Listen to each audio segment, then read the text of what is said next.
오늘 하나님의 말씀은 잠언 19장 1절에서 14절까지의 말씀입니다. 돈이냐 정직이냐 이 주제를 가지고 하나님의 말씀을 전하겠습니다. 오늘 이 주제가 참 굉장히 와닿습니다. 또 힘든 이야기죠.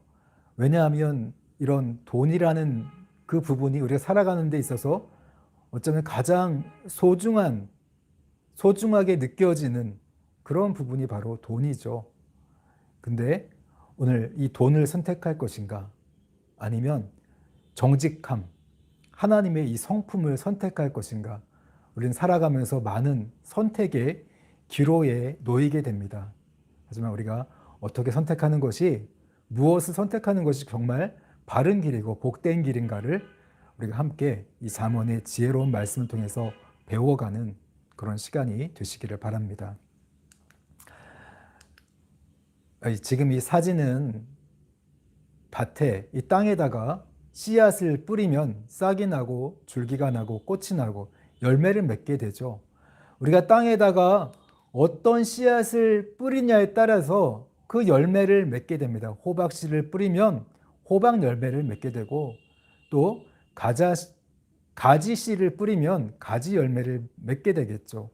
어떤 씨앗을 뿌리냐에 따라서 우리가 맺는 그 열매가 달라지게 되어 있습니다. 그런데 오늘 이 씨앗처럼 성경 잠언은 이렇게 이야기해요. 우리 말과 행동도 씨앗과 같다. 우리가 어떤 말을 하고 어떤 행동을 하느냐에 따라서 우리 인생 가운데, 우리 삶 가운데 열매를 맺게 됩니다. 다른 열매, 어떤 말을 하고 어떤 행동을 하면 그에 맞는 삶의 열매를, 인생의 열매를 맺게 되고, 또 내가 또 다른 어떤 말을 하고 행동을 했을 때 그거에 맞는 삶의 열매를 맺게 된다는 거죠. 그래서 지혜로운 사람은 뭐냐면 내가 어떤 말을 하고 어떤 행동을 했을 때 어떠한 삶의 열매를 맺는 것을 아는 사람이에요. 경험적으로 알고 또 하나님의 말씀을 통해서 아는 사람. 내가 이런 말을 하고 이런 행동을 하면 이런 열매를 맺을 거야. 그거를 아는 사람이 지혜로운 사람이고, 또 미련한 사람이란 다른 게 아니라 내가 어떤 말을 하고 어떤 행동을 했을 때 나중에 삶 속에서 우리 인생 가운데 어떠한 열매를 맺을 줄 모르고서 말과 행동을 하는, 무분별하게 말하고 행동하는 사람들이 바로 미련한 사람이라는 거죠. 그래서 오늘도 잠언의 지혜를 통해서 내가 어떤 말을 하고 어떤 행동을 했을 때 삶에 어떤 결과를 초래할까, 삶에 어떤 열매를 맺을까를 우리가 알아가야 돼요. 배워야 돼요. 하나님의 이 경험적인 지혜를 배워서 내가 이런 말과 행동을 하면 이런 열매를 맺는구나. 내가 피해야 할 말, 행동을 피해야겠구나. 또 내가 해야 되는 말과 행동이 있어요. 그런 말들은 해야겠구나. 함께 배워가는 그런 시간이 되시기를 바랍니다. 잠언 19장 1절 말씀이에요. 같이 읽겠습니다. 시작. 가난하여도 성실하게 행하는 자는 입술이 패역하고 미련한 자보다 나으니라. 오늘 여기서 가난하여도 라는 이 말씀은요, 우리가 물질이 없어도, 때로는 손해를 보더라도 성실하게 행하는 자는, 손해를 보더라도 선택의 기로에 있어요. 내가 여기 성실이라는 것은요, 완전하게, 정직하게, 청렴하게 행하는 거예요. 내가 손해를 보더라도 정직하게 살아가는 것. 내가 손해를 보더라도 청렴하게 말하는 것. 하나님의 성품을 가지고 정직하게 말하는 자들, 행동하는 자들, 청렴하게 행동하는 자들이 있다는 거죠. 그런 자들은 입술이 패역하고 미련한 자보다 나으니라.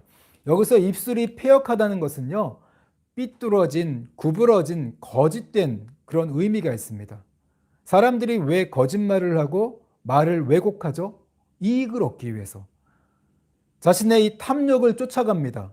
이익을 얻기 위해서 내가 거짓말하고 말을 왜곡하고 그런 사람들 있죠. 그런 미련한 자보다 낫다는 거예요. 정직함을 택해서 손해를 보는 게 오히려 미련하게 거짓말을 해서 이익을 얻는 것보다 낫다는 거예요. 여기 나은이라는 말은요, 굉장히 많이 잠언에서 나오죠. 토브라는 말. 모든 면에서 좋다는 거예요. 영적으로, 육적으로, 물질적으로 모든 면에서 낫다. 차라리 손해를 보고 정직하게 사는 게 거짓말을 하면서 이익을 얻는 것보다 모든 면에서 낫다. 잠언은 이렇게 이야기해요. 당장 눈앞에는 거짓말해서 이익을 얻는 게 돈이 생기고 나은 것 같죠. 하지만 우리 인생 전체를 놓고 본다면 이게 좋지 않다는 거예요. 나쁘다는 거예요. 왜냐하면 우리 성경 말씀 5절 말씀 같이 읽겠습니다. 시작. 거짓 증인은 벌을 면하지 못할 것이요 거짓말을 하는 자도 피하지 못하리라. 내가 당장 거짓말을 해서 이익을 얻어요. 내 법정에서 거짓말을 해서 누군가를 억울하게 만들어요. 근데 거짓말이라는 이게 죄라는 거죠. 벌을 면하지 못한다는 것은요, 이 땅에서의 법정에서 끝이 하는 거예요. 누군가는 피해를 보고 끝나겠지만 그걸로 끝나지 않고 하늘의 법정이 있다는 거예요.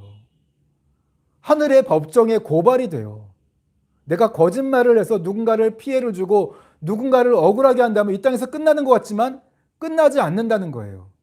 하늘 법정에 고발을 당해서 하나님의 심판을 당하게 된다는 거죠. 그렇기 때문에 거짓말로 당장 그 순간만큼은 이득이 될지 몰라도 나중을 생각해 보세요. 하나님의 법정에서 심판을 당한다는 거예요.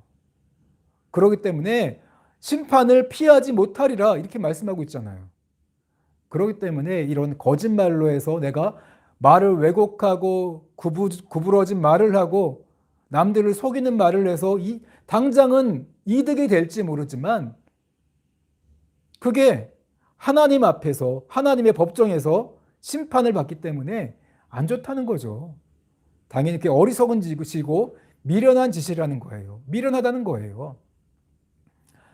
자, 계속해서 2절 말씀 같이 읽겠습니다. 19장 2절 말씀이에요. 같이 읽겠습니다. 시작. 지식 없는 소원은 선하지 못하고 발이 급한 사람은 잘못 가느니라. 여기서 지식 없는 소원, 이 소원이라는 말은요, 숨쉬는 존재, 영혼, 생명이에요. 지식이 없는 사람, 지식이 없는 생명은 선하지 못하다. 이 선하지 못하다는 그 말도요, 토부예요.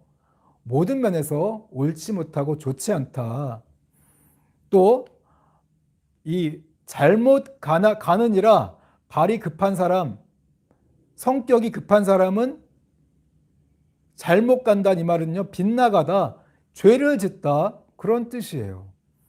내가 이런 하나님에 대한 지혜가 없고 지식이 없어서 내 말과 행동이 열매를 맺는다. 어떤 열매를 맺는다는 것을 알지 못해요. 거짓말을 하고 왜곡된 말을 해서 이득을 얻는다면 어떻게 됐어요? 지식이 어떻게 될지 하늘의 법정에 쓴다는 걸 몰라요. 그걸 깨닫지 못하고 그냥 누군가에게 피해를 끼쳤지만 나는 이득을 얻었으니까 좋은 거야. 지식이 없는 거죠.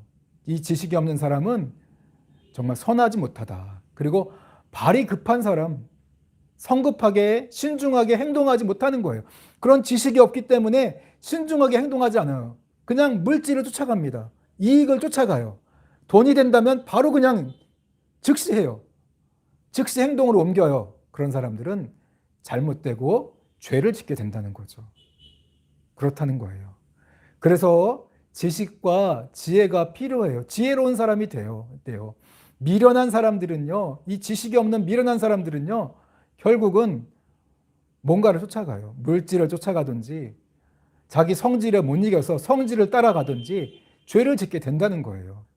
그렇기 때문에 지식이 있어야 신중하게 행동하는 사람이 될 수 있어요. 자, 3절 말씀 계속해서 읽겠습니다. 시작. 사람이 미련함으로 자기 길을 굽게 하고 사람 마음으로 여호와를 원망하느니라. 네, 사람이 미련해요. 그렇게 하나님의 지혜가 없으면 내 말과 행동이 어떠한 삶의 열매를 맺는 것을 알지 못하고 행동하는 사람들, 사람이 그렇게 미련해요. 여기서 자기 귀를 굽게 한다는 이 말씀은요, 지혜가 있으면 미련하지 않죠. 지혜로운 사람은요, 곧은 길을 가요. 잠언에서 보니까 하나님을 경외함으로 정직하고 정의롭고 공의로운 삶을 살아간대요. 왜냐하면 하나님이 복을 주시는 길이거든요, 이게. 하나님의 성품을 따를 때 우리 하나님이 함께 하시고 하나님의 복을 받는 길이에요. 정직하고 정의롭고 공의로운 삶을 살면 하나님이 함께 하셔요. 복을 주시는 삶이에요.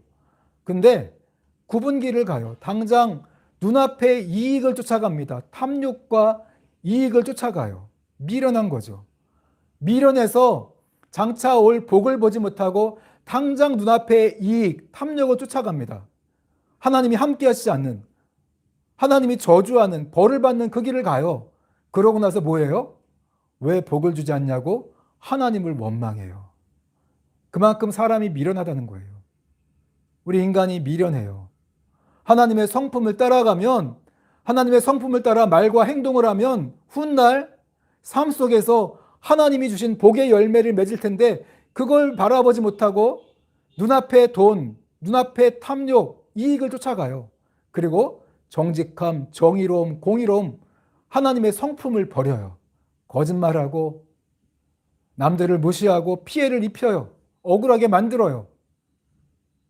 그러고서 안 된 다음에 잘 안 되면 하나님을 원망해요. 그런 사람들이 되지 말라는 거죠. 하나님이 함께하는 길이 있어요. 성경은 분명히 잠언은 이야기예요. 하나님이 복을 주시는 길이 있다. 하나님을 경외하는 곧은 길을 따라 살아라. 정직하게 살아야 되고 정의롭게 살아야 되고 공의롭게 살아야 된다. 그럼 하나님이 함께 하시고 복을 주셔. 근데 사람들은 어때요? 탐욕을 따라가면서 왜 하나님 나에게 복을 안 주세요? 왜 함께 하지 않으세요? 이렇게 원망하는 미련한 게 우리 인간이라는 거예요. 4절 말씀 계속해서 읽겠습니다. 시작. 재물은 많은 친구를 더하게 하나 가난한 즉 친구가 끊어지느니라. 그래서 사람은 미련해서요 재물을 쫓아가요. 내가 만약 재물이 많으면 친구들이 막 찾아와요. 재물이 많으면 친구들이 많이 늘어납니다. 그러나 내가 갑자기 사업이 망해서 재물이 떨어지면, 재물이 사라지면 친구가 다 떠나가요. 그만큼 사람은요 이익을 쫓아가요. 돈을 쫓아갑니다. 돈이 최고예요. 돈 많으면 친구들이 많이 찾아와요. 그러나 돈이 떨어지면 친구들이 다 떠나간다는 거예요. 그게 우리 인간이라는 거예요. 4절에서 그렇게 이야기해주고 있습니다. 또 6절 말씀 같이 읽겠습니다. 시작. 너그러운 사람에게는 은혜를 구하는 자가 많고 선물 주기를 좋아하는 자에게는 사람마다 친구가 되느니라. 여기서 너그러운 사람, 선물 주기를 좋아하는 자, 이게 어떤 사람이에요? 관대한 사람, 선을 잘 베푸는 사람, 밥 잘 사주는 사람, 잘 베풀고 돈으로 잘 쏘는 사람, 어때요? 사람마다 친구가 된대요. 이렇게 사람들 그런 부분에 약해요. 좋아해요. 잘 베풀고 잘 나눠주고 잘 밥 사주고 돈 많이 이렇게 나눠주고 그런 사람들은 친구가 다 친구가 돼요. 친구를 사귀기가 쉬워요. 그래서 선교를 할 때도요 돈으로 하기 쉬워요. 돈으로 하면 쉽습니다. 근데 문제는 뭐예요? 돈이 없으면 어떡할 거예요? 항상 있는 거 아니잖아요. 돈이 없을 땐 어떻게 할 거냐죠. 7절을 보니까 같이 읽어볼게요. 시작. 가난한 자는 그의 형제 애들에게도 미움을 받거든 하물며 친구야 그를 멀리하지 아니하겠느냐. 따라가며 말하려 할지라도 그들이 없어졌느니라. 네, 가난하면 돈이 떨어지면 형제들도 미워한대요. 하물며 친구들은 어떻겠습니까? 다 떠나간다는 거죠. 그래서 돈으로 친구를 만들고 돈으로 관계를 만들기 쉬워요. 쉽거든요. 돈으로 하면. 근데 평생 있는 게 아니잖아요. 항상 돈이 있는 게 아니잖아요. 돈이 없을 때 어떡할 거예요? 돈이 없으면 다 떠나가잖아요. 그래서 돈으로는 정말 좋은 관계, 복된 관계를 만들 수가 없다는 것을 오늘 성경은 가르쳐주고 있는 거예요. 그래서 1절 말씀으로 돌아가요. 가난하여도 성실하게 행하는 자는 입술이 패역하고 미련한 자보다 나으니라. 돈으로 관계를 만드는 것, 결국 사람은 이익을 쫓아가게 돼 있어요. 그렇기 때문에 관계를 만들어지지 않을 뿐만 아니라 결국은요, 성품으로 살아야 돼요. 정직하게 성실하게 행하는 게 더 낫다는 거예요. 이익을 쫓아가고 돈으로 해봐야 결국 그거는 미련한 거다. 관계를 만들어지지도 않고 나중에 죄만 져요. 거짓말하고 거짓 증인해서 나중에 하나님 앞에 심판받을 거리만 만들기 때문에 돈이 막상 모든 걸 해결해 줄 것 같지만 그렇지 않다는 거예요. 우리 친구 관계 모든 우리의 행복을 책임져 줄 것 같지만 그렇지 않다는 것을 오늘 성경 잠언은 이야기해 주고 있는 거예요. 돈이 모든 문제를 해결해 주지 않아요. 친구 관계를 완전하게 좋은 관계를 만들어 주지 않아요. 그냥 돈이 그냥 그런 것처럼 좋은 것처럼 보이게 만들 뿐이라는 거죠. 자, 8절 말씀 같이 읽겠습니다. 시작. 지혜를 얻는 자는 자기 영혼을 사랑하고 명철을 지키는 자는 복을 얻느니라. 그래서 지혜가 필요한 거예요. 아, 돈으로 그런 모든 문제가 해결되지 않는구나. 인간 관계도 형제들과의 좋은 관계도 물론 돈이 있을 땐 좋은 것처럼 보이죠. 하지만 돈이 떨어지면 실상이 드러나요. 그렇지 않다는 게 보여진다는 거죠. 그래서 정말 지혜를 아는 자예요. 돈으로 해결할 수 없고 다른 하나님의 성품, 정직, 정의, 공의로 관계를 만들어 가야 돼요. 그래서 지혜를 얻는 자, 그 지혜를 아는 자는요, 자기 영혼을 사랑하는 자예요. 진짜 관계가 만들어지거든요. 정말로 행복한 관계가 이 하나님의 성품으로 만들어질 수 있거든요. 그래서 이 명철을 지키는 자, 돈을 따라가지 않고 비록 손해를 볼지라도 하나님의 성품으로 정직하게 살아간다면 그 사람은요, 정말 하나님의 복을 받는 자다. 성경은 이렇게 이야기해 주고 있습니다. 계속해서 말해요. 9절이요. 같이 읽겠습니다. 시작. 거짓 증인은 벌을 면하지 못할 것이요 거짓말을 뱉는 자는 망할 것이니라.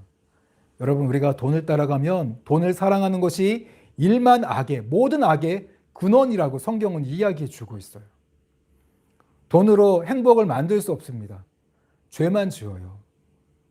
결국 그냥 행복한 것처럼 보여요. 것처럼 순간적으로는 그럴 수 있겠지만 진짜 행복, 하나님이 원하시는 진정한 관계, 하나님이 원하시는 진정한 행복을 만들지 못하고 오히려 죄만 짓게 되고 나중에 하늘 법정에서 심판만 당한다는 거예요. 거짓말만 해서 남들에게 피해를 주고 억울하게 만들어서 죄만 짓게 된다는 거죠. 여러분, 그 지혜를 갖고 있어야 돼요.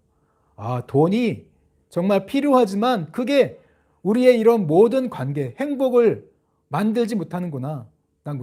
하나님과의 진정한 관계를 만들지 못하고 인간관계에서도 진짜 바른 인간관계를 돈이 만들 수 없구나. 그것을 알라는 거예요. 그 지혜를 얻는 자가 자기 영혼을 사랑하는 자이고 그게 바로 하나님의 복을 얻을 자라는 거죠.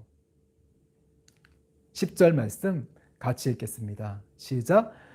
미련한 자가 사치하는 것이 적당하지 못하거든 하물며 종이 방백을 다스림이랴. 네, 오늘 이 미련한 자, 하나님의 지혜가 없어서 돈을 쫓아가는 자들이 돈을 펑펑 쓰면서 기쁨을 누려요. 얼마나 어리석습니까? 적당하지 않다, 어울리지 않다, 아름답지 않다다. 졸부라는 말 자주 하죠. 돈만 많아서 그걸 펑펑 쓰면서 살아가는 그 모습, 기뻐하는 그 모습 얼마나 어리석냐 그 말이죠.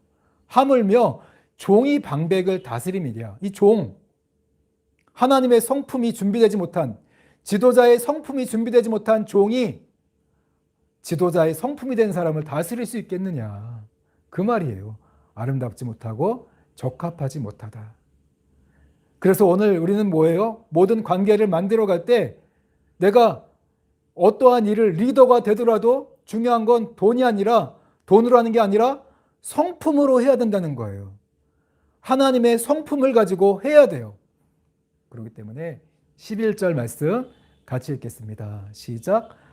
노하기를 더디하는 것이 사람의 슬기요 허물을 용서하는 것이 자기의 영광이라 돈으로 하지 말고 이제는요 성품으로 해야 돼요. 노하기를 더디하는 것. 내가 누군가에게 분노해 보세요. 그러면 그 사람에게 상처를 주게 됩니다. 그리고 그 사람은 마음에 분노가 쌓이기 시작해요. 그렇기 때문에 관계를 만드는 거 실컷 분노하고 욕하고 상처 주고 미련한 사람들은 또 돈으로 해결하려고 해요. 그게 해결이 되냐고요. 그렇기 때문에 한번 분노하게 되면 마음이 다쳐서 지난번에 말씀이 어땠어요?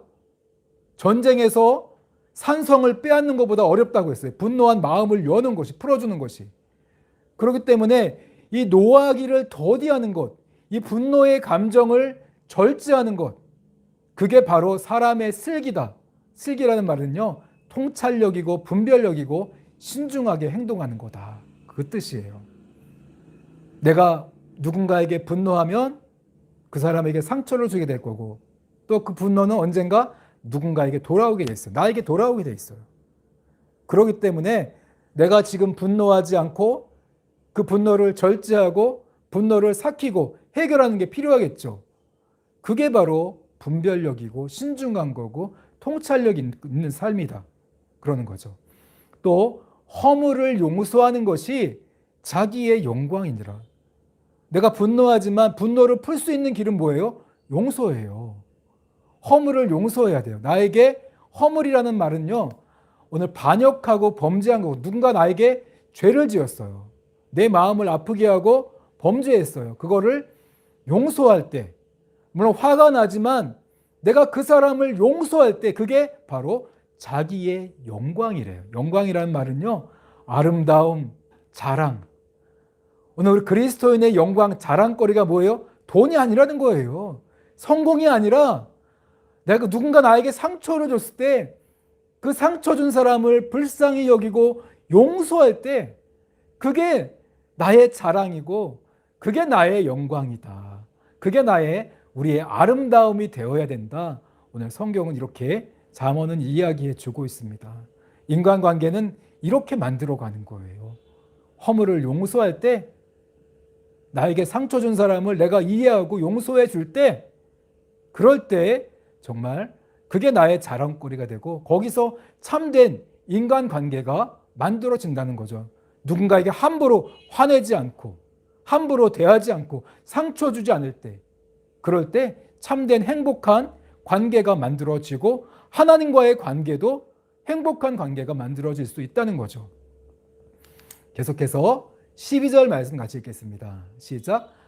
왕의 노함은 사자의 부르짖음 같고 그의 은택은 풀이의 이슬 같으니라. 내가 왕의 위치에 있어요. 만약에 내가 화를 내고 분노하면 어떻겠어요? 많은 사람들이 이 사자의 부르짖음을 듣는 것처럼 두려워하겠죠. 여러분, 그 두려움으로 화를 내서 두려움으로 백성들을 다스리고 통치하지 말라는 거예요. 사람들을 두려워하게 만들면서 통치하는 사람들이 있어요. 이 왕의 노함. 그러나 오늘 그의 은택, 여기서 그의 은택이라는 것은요, 즐거움, 기쁨, 백성들을 기뻐하면서 백성들을 사랑하면서 통치한다면 어떻겠어요? 그러면 풀이의 이슬 같으니라. 이 말은 무슨 말이냐면요, 여러분 이스라엘은요, 이 5월하고서 10월까지는 건기예요. 비가 내리지 않아요. 그런데 식물이 열매를 맺기 위해서는요, 물이 필요하잖아요. 그때 풀이에 이슬이 맺혀요. 특히나 이스라엘은 고온 다습해요. 그리고 일교차가 심해요. 그래서 새벽에 많은 이슬이 풀에 맺히면서 땅으로 떨어지면서 비가 되는 거죠. 그것처럼 이런 풀에 이슬이 떨어져서 열매를 맺는 것처럼 오늘 왕이 하나님의 성품을 가지고 백성들을 사랑하고 백성들을 기쁨으로 다스린다면 많은 풍성한 열매를 맺는다는 거죠. 하지만 이 분노, 노해서 분노를 가지고 백성들을 다스려 보세요. 백성들이 많은 열매를 맺지 못하게 되고 오히려 분노가 쌓이게 되고 상처를 입게 되겠죠. 행복한 백성들이 될 수 없다는 거죠. 그렇기 때문에 이런 왕의 위치, 내가 지도자의 위치에 있을 때 기쁨으로, 사랑으로 아랫사람들을 다스리고 대할 때 많은 열매를 맺을 수 있다는 거예요. 그만큼 통치자의 선한 마음으로 사람들을 다스리고 대하는 게 귀하다는 것을 오늘 잠언 19장 12절은 말씀해 주고 있어요. 돈만 많이 주면 되는 게 아니에요. 선한 성품으로 다스려라. 그렇게 이야기해 주고 있습니다. 13절 말씀 계속해서 같이 읽겠습니다. 시작. 미련한 아들은 그의 아비의 재앙이요 다투는 아내는 이어 떨어지는 물방울이니라. 오늘 계속 이야기하죠. 성경 창세기를 보면 가정에 임한 4가지의 문제가 있어요. 부부관계, 경제 문제, 자녀 문제, 경건한 후손을 낳아야 돼요. 또 죽음의 문제, 이 4가지 문제가 찾아오죠. 이 부부관계를 정말 올바르게 해결하려면 어떻게 해야 돼? 다투는 아내. 여러분, 부부싸움의 제1의 원인이 뭡니까? 물론 성격이 안 맞아서 이렇게 말하지만 실질적으로는요, 돈이에요. 경제. 돈 때문에 많이 싸우거든요. 그러나 오늘 돈이 있을 때는 물론 부부관계가 좋을 수 있겠지만 돈이 완전하게 해결해 줄 수 없겠죠. 또 아이들 신앙의 문제 돈으로 해결되나요? 교육 문제 뭐 돈으로 다 하려고 하죠. 하지만 진정으로 해결할 수 없다는 거죠. 어떻게 해야 돼요? 하나님의 지혜를 가르쳐야 돼요. 하나님의 지식을 가르쳐야 돼요. 자기의 말과 행동이 어떠한 열매를 맺을지를 가르쳐야 된다는 거예요. 그걸 가르치지 않고 돈으로만 해결하면 그것은 결국 그 자녀는 아비의 재앙이 된다. 자녀가 재앙이 된대요. 부모의 재앙이 될 수 있다는 거죠. 또 다투는 아내와의 관계도 하나님의 지혜, 하나님의 성품으로 해결해 가야 돼요. 근데 그걸로 해결하지 않고 돈만 많이 벌어다 주면 되는 거 아니야? 돈으로 해결하려고 하다 보면 이어 떨어지는 물방울이라는 것은요, 지붕이 새는 거예요. 물이 계속 샌다는 거예요. 집안에 근심이 떠나가질 않아요. 행복하지 못한 그런 가정이 된다는 거죠. 가정의 문제도 결국은 하나님의 이 성품을 가지고 해결해 가라는 거예요. 점점 우리가 하나님을 닮아가면서 자녀들에게 하나님의 성품을 가르치고 또 아내의 문제도 마찬가지입니다. 돈으로 해결되지 않아요. 아내가 돈으로 행복해집니까? 그렇지 않다는 거예요. 14절 말씀 마지막으로 같이 읽겠습니다. 시작. 집과 재물은 조상에게서 상속하거니와 슬기로운 아내는 여호와께로서 말미암느니라. 네, 집과 재물, 재산 우리가 물려줄 수 있어요. 부모님으로부터 물려받을 수 있어요. 그러나 슬기로운 아내, 하나님의 지혜를 가진 아내는요, 돈이 안 된다는 거예요. 돈으로 하는 게 아니라 하나님으로부터 만들어진다는 거예요. 하나님의 지혜로 만들어진다고 오늘 성경은 이야기하고 있는 겁니다. 그래서 여호와께로서 말미암느니라. 결국 가정의 이런 모든 문제, 부부싸움의 문제, 자녀를 교육하는 경건한 자손을 만드는 그 문제, 경제 문제 어디에 있어요? 하나님의 지혜, 하나님의 지식을 우리가 배워야 돼요. 그래서 우리 말과 행동이 어떠한 삶의 열매로 맺혀질지를 배워야 됩니다. 여러분, 오늘 성경 말씀은 돈으로 해결되지 않는다. 돈이 유용하지만 돈으로 쉽게 사람과의 관계를 만들려고 하고 또 돈으로 가정의 행복을 만들려고 하고 일시적으로는 될 수 있겠지만 그게 진정한 근본적인 해결책은 될 수 없다는 것을 가르쳐주고 있어요. 정말 중요한 건 우리 모두가 하나님의 지혜를 배워야 됩니다. 자녀들은 자녀들 나름대로 하나님의 지혜와 지식을 배워야 되고 부모는 또 부모 나름대로 하나님의 지혜와 지식을 배워야 되고 또 내가 직장에 나아가서도 일을 할 때도 하나님의 이런 지혜를 가지고 지식을 가지고 우리가 사람들을 대하고 일해야 돼요. 성품을 가지고 대할 때 우리가 정말 하나님께서 기뻐하시는 복의 열매, 나만 복 받는 게 아니라 다른 많은 사람들도 복을 만들어가고 진정한 인간관계 친구, 진정한 형제자매를 만들어갈 수 있다는 것을 가르쳐주고